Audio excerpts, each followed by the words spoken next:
आलमी शोहरत याफ्ता पाकिस्तानी अदाकारा निम्रा बूचा को यूके एशियन फिल्म फेस्टिवल में 3 अवार्ड से नवाजा गया है। अदाकारा की जानिब से ये खबर मद्दाहों से अपने इंस्टाग्राम अकाउंट के जरिए शेयर की गई, जिस पर उन्होंने 3 अवार्ड्स के हमरा तस्वीर पोस्ट की और साथ कैप्शन भी लिखा।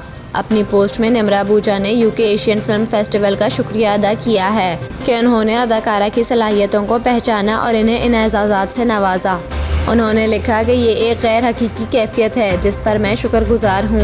अदाकारा ने अपनी पोस्ट में बताया कि इन्हें फिल्म कलमी पर film curator choice award, polite society पर फिल्म वालास चॉइस अवार्ड और चैंपियन चेंज पर अवार्ड मिला। निम्रा बूचा की इस पोस्ट पर मुबारकबाद का तांता बंध गया, जबकि मारूफ फनकारों ने भी निम्रा के लिए नेक ख्वाहिशात का इजहार किया, जिनमें नादिया अफगान, यासरा रिजवी, सानिया सईद और शर्मीन उबैद समेत दीगर शामिल हैं।